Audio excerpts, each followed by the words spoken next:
Sahabat TV kembali lagi masih di Bungkul Talk Show. Ini kali ini kita ke segmen terakhir nih Bu, obrolan terakhir. Tapi sebelum mungkin nanti saya pengen tanya mungkin pesan-pesan dari ibu-ibu ya untuk para korban mungkin yang di luar sana ataupun mungkin para pelaku juga, atau mungkin untuk semua perempuan dan anak nih terkait dengan tema kita hari ini. Tapi sebelum itu tadi saya sempat tanya ya Bu ya, ini untuk SDM sebenarnya di Yayasan Pupa juga ya kan, para yang tergabung di dalam Yayasan Pupa yang untuk melakukan pemberdayaan sendiri, sosialisasi juga. Ada kriteria-kriteria tersendiri tidak sih Bu untuk SDM-nya sendiri? Sebenarnya kalau untuk kerja-kerja kemanusiaan itu yang pertama memang ada jiwanya. Iya.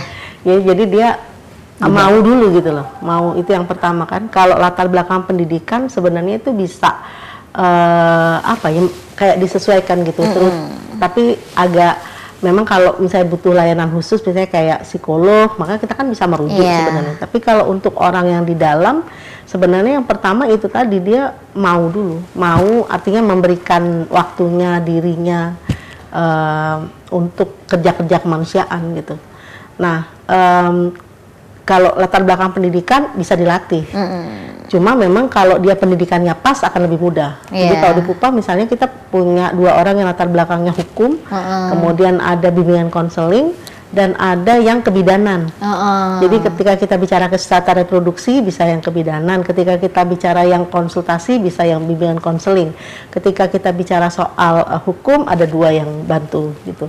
Nah itu akan lebih memudahkan. Tapi kalau misalnya tidak ada, artinya mungkin orang seni kah atau orang mana, tapi kalau dia memang mau, maka itu bisa. Karena untuk tugas kerja-kerja kemanusiaan itu yang pertama adalah orang itu mau dulu. Mau bersedia memberikan dirinya untuk kerja-kerja kemanusiaan. Itu yang orang bilang sebagai pembela HAM itu. Jadi semua orang yang beraktivitas untuk kegiatan kemanusiaan, maka dia disebut pembela HAM.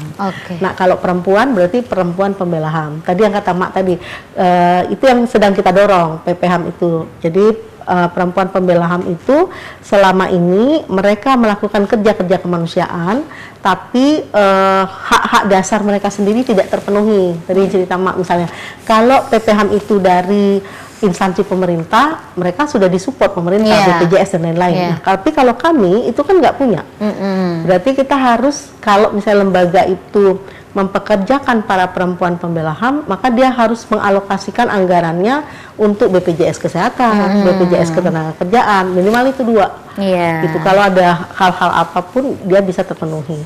Kalau misalnya nggak ada, misalnya kecelakaan dan lain-lain itu kan sakit, itu siapa yang bisa tanggung gitu? Tanggung sendiri karena selama ini kebijakan itu lebih banyak kepada korban. Jadi kalau ada pemberdayaan ekonomi korban, pemberdayaan ekonomi pendampingnya nggak pernah ada gitu, selama ini. Dan ini yang menjadi pendampingan ya gitu, ini yang menjadi garda terdepan juga sebenarnya ini untuk para korban dan juga para pelaku kekerasan perempuan dan anak ini. Baik Ibu, ini mungkin kita tidak bisa perpanjang lagi Bu ya ngobrol-ngobrolnya karena memang keterbatasan waktu. Tapi sebelum ditutup mungkin ada pesan-pesan juga Bu yang ingin disampaikan ini untuk terkait dengan tema kita hari ini juga terkait dengan kasus kekerasan perempuan dan anak, atau mungkin para korban yang pernah mengalami tapi saat ini juga masih takut untuk membuka, untuk melapor juga seperti itu. Boleh mungkin dari Ibu Erma dulu, silakan Ibu. Iya, terima kasih. Harapan kami, pesan kami, mudah-mudahan para RT atau RW menonton acara kita pada siang hari ini, mudah-mudahan RT RW itu dapat mensosialisasikan juga kepada masyarakat supaya perpanjang tangan dari pemerintah, karena kalau pemerintah kan tidak mungkin masuk terus ini, kalau ada ini barulah ini kan. Jadi kalau RT kan dia kan di lingkungan situ, mohon dikasih sosialisasi kalau ada terjadi kekerasan akibatnya seperti ini. Mudah-mudahan kalau RT sering-sering mengasih sosialisasi akan berkurang juga nanti angka kekerasan terhadap perempuan dan anak khususnya di Kota Bengkulu. Nah, Dan ini kami juga pesan kami juga BITV jangan sungkan-sungkan apabila perlu kalau untuk mengundang kami mensosialisasikan juga seperti acara-acara seperti ini. Oke, benar. Karena ini keterkaitan media, pemerintah juga harus berkolaborasi dengan baik ya ibu-ibu ya. Ini terkait dengan penekanan angka kasus kekerasan perempuan dan anak. Mungkin dari Bu Susi, Bu, dari Yayasan Pupanya, silakan. Kemana ini? Oke, kalau bukan pesan ya sebenarnya. Jadi harapan kita sih sebenarnya kaitan tadi bagaimana korban masih belum mau melapor, itu kan karena selama ini misalnya dia tidak tahu kalau dia melapor itu akan didukung atau enggak. Iya. Maka yang penting adalah bagaimana mendorong masyarakat untuk mendukung korban kalau korban itu speak up, atau memang mendorong korban kalau dia mengalami.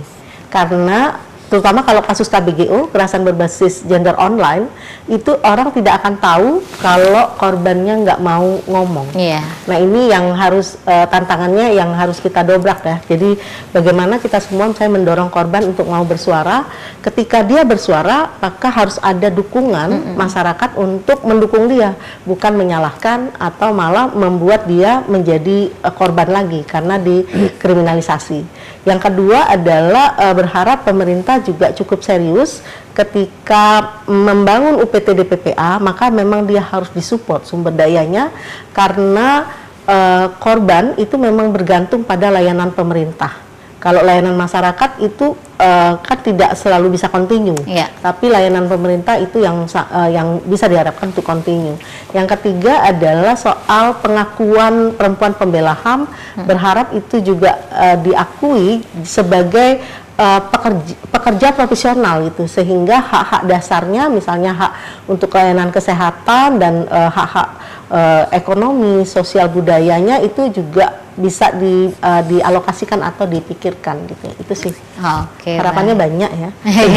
Kalau kita sebutin satu persatu nggak selesai ya Bu ya, sampai sore ini sepertinya. Nanti bisa diundang kembali. Oke, mungkin kita nanti akan buat jadwal lagi nih Bu untuk perbincangan selanjutnya tentunya, karena memang untuk kasus-kasus kekerasan perempuan dan anak ini menjadi urgensi juga ya Bu ya, yang harus diperhatikan dari segala unsur pihak yang harusnya bertanggung jawab juga untuk penekanan kasus kekerasan perempuan dan anak ini. Baik, sekali lagi Ibu Susi terima kasih. Sama-sama. Hari ini Bu Erma ini terima kasih banyak. Bu Susi lagi sakit walaupun sakit dia tetap menyempatkan diri untuk hadir hari ini. Bu Erma juga di tengah kesibukannya menyempatkan diri untuk main ini ke studio Bengkulu Talk Show untuk berbincang-bincang bersama saya. Terima kasih juga ya atas edukasinya ya Ibu ya. Ini sudah mengedukasi dan menginformasikan juga kepada saya dan juga untuk Sana BITV yang ada di rumah. Baik, Sana BITV tentunya terima kasih sudah menyaksikan Bengkulu Talk Show untuk episode kali ini. Sekali lagi semoga tayangan kami selalu menjadi tayangan yang informatif dan juga menjadi hiburan yang menarik untuk Sana BITV tonton dimanapun berada. Saya Ricky Amelia pamit undur diri. Wassalamualaikum warahmatullahi wabarakatuh dan sampai jumpa. Waalaikumsalam warahmatullahi wabarakatuh.